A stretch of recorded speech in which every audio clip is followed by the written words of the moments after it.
So you take this group of people, and they graduate school, and they get a job, and they're thrust into the real world, and in an instant, they find out they're not special, their moms can't get them a promotion, that you get nothing for coming in last, and by the way, you can't just have it because you want it, right? And in an instant, their entire self-image is shattered.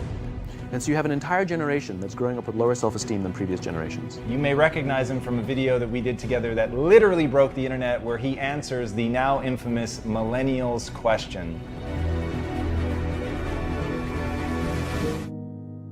I have yet to give a speech or have a meeting where somebody doesn't ask me the millennial question.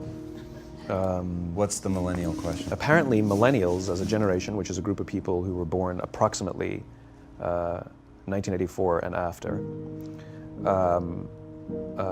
are tough to manage. And they're accused of being entitled and narcissistic, self-interested, unfocused, lazy. But entitled is the big one.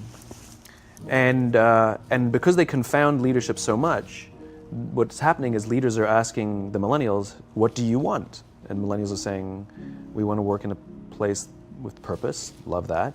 We want to make an impact, whatever that means. We want free food and beanbags. And so somebody articulates some sort of purpose, there's lots of free food and there's beanbags, and yet for some reason, they're still not happy. And that's because they're missing, there's a missing piece. What I've learned is that I can break it down into 4 pieces, right? There are four things, 4 characteristics. One is parenting, the other one is technology, the third is impatience, and the fourth is environment. The generation that we call the millennials, too many of them grew up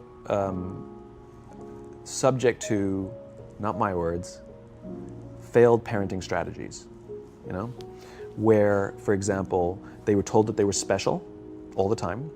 They were told that they could have anything they want in life, just because they want it, right? They were told, some of them got into honors classes, not because they deserved it, but because their parents complained. And some of them got A's, not because they earned them, but because the teachers didn't want to deal with the parents. Some kids got participation medals. You got a medal for coming in last, right? Which the science we know is pretty clear, which is it devalues the medal and the reward for those who actually work hard. And it actually makes the person who comes in last feel embarrassed because they know they didn't deserve it, so it actually makes them feel worse, right? So you take this group of people, and they graduate school, and they get a job, and they're thrust into the real world, and in an instant, they find out they're not special, their moms can't get them a promotion, that you get nothing for coming in last, and by the way, you can't just have it because you want it, right? And in an instant, their entire self-image is shattered. And so you have an entire generation that's growing up with lower self-esteem than previous generations. The other problem, to compound it, is we're growing up in a Facebook, Instagram world. In other words, we're good at putting filters on things. We're good at showing people that life is amazing even though I'm depressed, right? And so everybody sounds tough, and everybody sounds like they got it all figured out. And the reality is there's very little toughness, and most people don't have it figured out. And so when the more senior people say, well, what should we do? They sound like, this is what you gotta do. And they have no clue, right? So you have an entire generation growing up with lower self-esteem than previous generations, right? Through no fault of their own, right? They were dealt a bad hand, right? Now let's add in technology. We know that engagement with social media and our cell phones releases a chemical called dopamine. That's why when you get a text, it feels good, right? So we've all had it where you're feeling a little bit down or feeling a bit lonely, and so you send out 10 texts to 10 friends, hi, hi, hi, hi, hi, because it feels good when you get a response, right? Right? It's why we count the likes. It's why we go back 10 times to see if my Instagram is growing slower, did I do something wrong? Do they not like me anymore, right? The trauma for young kids to be unfriended, right? Because we know when you get a hit of dopamine, which feels good. It's why we like it. It's why we keep going back to it. Dopamine is the exact same chemical that makes us feel good when we smoke, when we drink, and when we gamble. In other words, it's highly, highly addictive, right? We have age restrictions on smoking, gambling, and alcohol, and we have no age restrictions on social media and cell phones, which is the equivalent of opening up the liquor cabinet and saying to our teenagers, hey, by the way, this adolescence thing, if it gets you down, But that's basically what's happening. That's basically what's happening, right? That's basically what happened. You have an entire generation that has access to an addictive, numbing chemical called dopamine through social media and cell phones as they're going through the high stress of adolescence. Why is this important? Almost every alcoholic discovered alcohol when they were teenagers. When we're very, very young, the only approval we need is the approval of our parents. And as we go through adolescence, we make this transition where we now need the approval of our peers. Very frustrating for our parents, very important for us. It allows us to acculturate outside of our immediate families into the broader tribe, right? It's a highly, highly stressful and anxious period of our lives, and we're supposed to learn to rely on our friends. Some people, quite by accident, discover alcohol and numbing effects of dopamine to help them cope with the stresses and anxieties of adolescence. Unfortunately, that becomes hardwired in their brains, and for the rest of their lives, when they suffer significant stress, they will not turn to a person, they will turn to the bottle. Social stress, financial stress, career stress, that's pretty much the primary reasons why an alcoholic drinks, right? What's happening is because we're allowing unfettered access to these dopamine-producing devices and media, basically it's becoming hardwired, and what we're seeing is as they grow older, too many kids don't know how to form deep, meaningful relationships. Their words, not mine. They will admit that many of their friendships are superficial. They will admit that their friends, that they don't count on their friends, they don't rely on their friends, they have fun with their friends, but they also know that their friends will cancel on them as something better comes along. Deep, meaningful relationships are not there because they never practice the skill set, and worse, they don't have the coping mechanisms to deal with stress. So when significant stress starts to show up in their lives, they're not turning to a person, they're turning to a device, they're turning to social media, they're turning to these things which offer temporary relief. We know, the science is clear, we know that people who spend more time on Facebook suffer higher rates of depression than people who spend less time on Facebook, right? These things balanced. Alcohol is not bad, too much alcohol is bad. Gambling is fun, too much gambling is dangerous, right? There's nothing wrong with social media and cell phones. It's the imbalance, right? If you're sitting at dinner with your friends and you're texting somebody who's not there, that's a problem. That's an addiction. If you're sitting in a meeting with people you're supposed to be listening to and speaking, and you put your phone on the table, face up or face down, I don't care, that sends a subconscious message to the room that you're just not that important to me right now, right? That's what happens. And the fact that you cannot put it away is because you are addicted, right? If you wake up and you check your phone before you say good morning to your girlfriend, boyfriend, or spouse, you have an addiction. And like all addiction, in time, it'll destroy relationships, it'll cost time, and it'll cost money, and it'll make your life worse, right?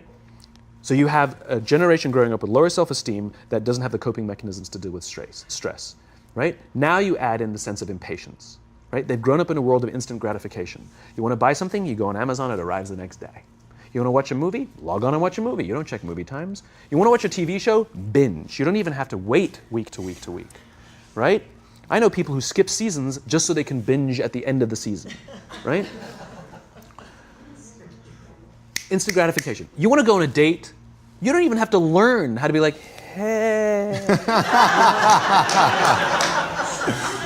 You don't even have to learn and practice that skill. You don't have to be the uncomfortable one who says yes when you mean no and says no when you mean no, but yes when you don't have to swipe right. Bang, I'm a stud. Right? You don't have to learn the social coping mechanisms, right? Everything you want, you can have instantaneously. Everything you want, instant gratification, except job satisfaction and strength of relationships. There ain't no app for that. They are slow, meandering, uncomfortable, messy processes. And so I keep meeting these wonderful, fantastic, idealistic, hardworking, smart kids. They've just graduated school. They're in their entry-level job. I sit down with them and I go, how's it going? They go, I think I'm going to quit. I'm like, why? They're like, I'm not making an impact. I'm like, you've been here 8 months. You know? It's as if they're standing at the foot of a mountain and they have this abstract concept called impact that they want to have in the world, which is the summit. What they don't see is the mountain. I don't care if you go up the mountain quickly or slowly, but there's still a mountain. And so what this young generation needs to learn is patience. That some things that really, really matter, like love, or job fulfillment, joy, love of life, self-confidence, a skill set, any of these things, all of these things take time. Sometimes you can expedite pieces of it, but the overall journey is arduous and long and difficult. And if you don't ask for help and learn that skill set, you will fall off the mountain, or you will, the worst case scenario, and we're already seeing it. The worst case scenario is we're seeing an increase in suicide rates. We're seeing an increase in this generation. We're seeing an increase in accidental deaths due to drug overdoses. We're seeing more and more kids drop out of school or take leaves of absence due to depression. Unheard of. These are all, this is really bad. The best case scenario, those are all bad cases, right? The best case scenario is you'll have an entire population growing up and going through life and just never really finding joy. They'll never really find deep fulfillment in work or in life. They'll just waft through life and it'll be just, it's fine. How's your job? It's fine. It's the same as yesterday. How's your relationship? It's fine. Like that's the best case scenario, which leads me to the fourth point, which is environment, which is we're taking this amazing group of young, fantastic kids who are just dealt a bad hand. It's no fault of their own. And we put them in corporate environments that care more about the numbers than they do about the kids. They care more about the short-term gains than the long-term life of this young human being. We care more about the year than the lifetime, right? And so we are putting them in corporate environments that aren't helping them build their confidence, that aren't helping them learn the skills of cooperation, that aren't helping them overcome the challenges of a digital world and finding more balance, that isn't helping them overcome the need to have instant gratification and teach them the joys and impact and the fulfillment you get from working hard on something for a long time that cannot be done in a month or even in a year. And so we're thrusting to them in corporate environments, and the worst part about it is they think it's them. They blame themselves. They think it's them who can't deal. And so it makes it all worse. It's not. I'm here to tell them it's not them. It's the corporations, it's the corporate environments, it's the total lack of good leadership in our world today that is making them feel the way they do. They were dealt a bad hand, and I hate to say it, but it's the company's responsibility. Sucks to be you, like we have no choice, right? This is what we got, and I wish that society and their parents did a better job. They didn't. So we're getting them in our companies, and we now have to pick up the slack. We have to work extra hard to figure out the ways that we build their confidence. We have to work extra hard to find ways to teach them the social skills that they're missing out on. There should be no cell phones in conference rooms. None. Zero. And I don't mean the kind of like sitting outside waiting to text. I mean like when you're sitting and waiting for a meeting to start, this is what we all do. We all sit here and wait for the meeting to start. Meeting starting? Okay. And we start the meeting. No, that's not how relationships are formed. Remember we talked about it's the little things? Relationships are formed this way. We're waiting for a meeting to start and we go, how's your dad? I heard he was in the hospital. Oh, he's really good. Thanks for asking. He's actually at home now. Oh, I'm really glad. It was really amazing. I know, it was really scary for a while. That's how you form relationships. Hey, did you ever get that report done? Oh my God, no, I didn't. I'll help you out. Can I help you out with that? Really? That's how trust forms. Trust doesn't form at an event in a day. Even bad times don't form trust immediately. It's the slow, steady consistency. And we have to create mechanisms where we allow for those little innocuous interactions to happen. But when we allow cell phones in conference rooms, we just, okay, have the meeting. And then my favorite is like when there's a cell phone there and you go like this, you go. It rings and you go. I'm not going to answer that. Like, Mr. Magnanimous, you know? When you're out for dinner with your friends, like, I do this with my friends. When we're going out for dinner and we're leaving together, we'll leave our cell phones at home. Who are we calling? Maybe one of us will bring a phone in case we need to call an Uber or take a picture of our meal. That goes without saying, come on. I'm an idealist, but I'm not insane. You know? Not a heathen. I mean, it looked really good. We'll take one phone. And so it's like an alcoholic. The reason you take the alcohol out of the house is because we cannot trust our willpower. We're just not strong enough. But when you remove the temptation, it actually makes it a lot easier. And so when you just say, don't check your phone, people literally will go like this. And somebody will go to the bathroom, and what's the first thing we do? Grab the phone. Because I wouldn't want to look around the restaurant for a minute and a half, you know? But if you don't have the phone, you just kind of enjoy the world. And that's where ideas happen. The constant engagement is not where you have innovation and ideas. Ideas happen when our minds wander and we go, and you see something, I bet they could do that. That's called innovation, right? But we're taking away all those little moments, right? You should not, and none of us should charge our phones by our beds. We should be charging our phones in the living rooms, right? Remove the temptation. You wake up in the middle of the night because you can't sleep, you won't check your phone, which makes it worse. But if it's in the living room, it's relaxed, it's fine. But it's my alarm clock. Buy an alarm clock. They cost $8, right? I'll buy you an alarm, right? But the point is we now in industry, whether we like it or not, we don't get a choice. We now have a responsibility to make up the shortfall and to help this amazing, idealistic, fantastic generation build their confidence, learn patience, learn the social skills, find a better balance between life and technology, because quite frankly, it's the right thing to do. Simon, thank you so much pleasure. for coming on. My pleasure. Thanks for having me. Thank you for coming. That was incredible. Absolutely amazing. Where can they find you? It's ironic, isn't it? Well, you can find me on social media. When you're not in a meeting. So yeah, I'm in all the usual places, but I will tell you one thing. So I have a new book coming out in September. It's a thinly veiled plug, but what's You've made them very happy. But what's special about it is I wanted to produce something that no digital format could reproduce. Interesting.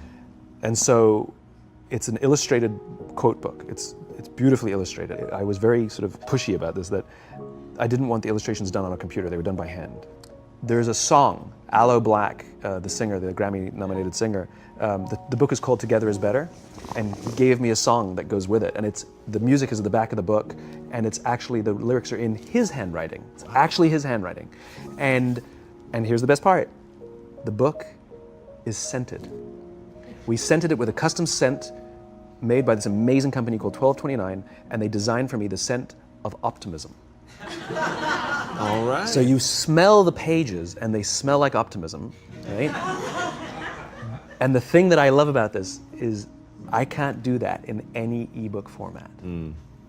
I wanted to create something that you had to physically engage with, and it's designed to be given as a gift. The first page says to, from, because I wanted it to be given as a gift to someone you want to say thank you for inspiring you, or to give to someone you wanted to inspire. It was designed to promote this physical interaction and engaging with the real world. So I'm really proud of it.